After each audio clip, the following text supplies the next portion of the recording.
Thank you, Madam Chair, and I want to thank everyone for their time being here today. I am from South Carolina that recently implemented a fetal heartbeat bill that had exceptions for rape, incest, and life of the mother because I put them in there. It's one of the few states in the nation that has a fetal heartbeat bill with those exceptions because I told my story of being raped when we were first debating the issue just a few years ago. And I hope that the state of South Carolina, the legislature, and the governor keep those provisions in there, and also do not legislate whether women can go to other states or other locations if they so choose from the state of South Carolina.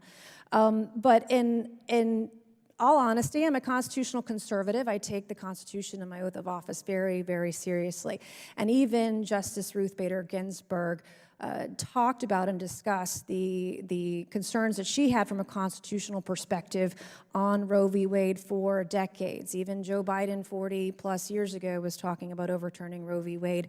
There are a number of folks, and it was under President Obama when he had a supermajority in the House, the Senate, and had the White House, and said that they would codify Roe v. Wade and then chose not to because the left has used it as a fundraising juggernaut for decades rather than take the issue seriously. And now we have Supreme Court justices, we have protests and riots and folks that are showing up armed on the lawns of our Supreme Court justices. And whether you are left or right, it is the third branch of government, and we should not be encouraging these kinds of activities. The United States, and I don't want to forget, it's the states, not the courts, that are the true laboratories of democracy. And leaders at the federal, state, and local level are elected to represent the people in their states. And what Roe does isn't necessarily what the media has said, or even some of my colleagues have said on the overturning of Roe v. Wade. It is not going to eliminate women's care for ectopic pregnancies, as I have heard.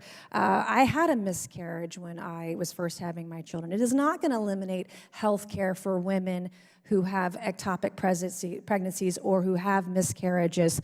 And I don't know, of one state, if you can mention one state that's going to eliminate health care for women whose lives are endangered. One state. Does anybody have one state that's trying to say that we're not going to allow any health care for a woman whose life is endangered? Is there one state that's making that a law?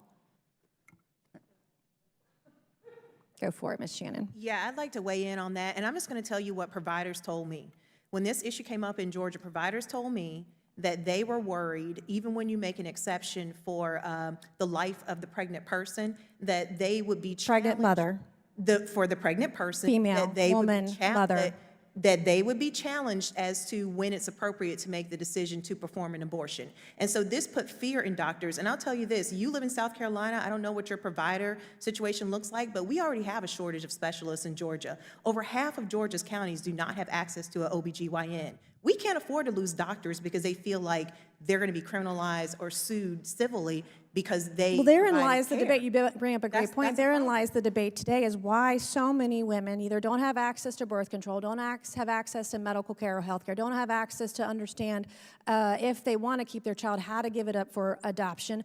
Why are so many women having abortions? Why they don't have access to care? And that's really what the debate, I feel, should be like. I would be remiss today if I didn't mention that some of our most important constitutional decisions have overruled other prior precedents because there's been some mention by folks across the aisle that the Supreme Court is not legitimate. But I want to mention a few here. In Brown versus Board of Education, 347 U.S. 483 in 1954, the court repudiated the separate but equal doctrine, which had allowed states to maintain racially segregated schools and other facilities.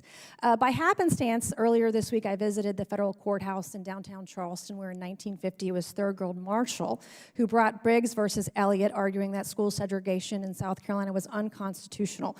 This was the first case nationwide to challenge school segregation as a violation of the U.S. Constitution. That case would eventually become Brown versus Board. And the court has found then, as it's found now under Roe v. Wade, it was right and constitutional to overturn that particular precedent. I appreciate Madam Chair for the time today, and I yield back.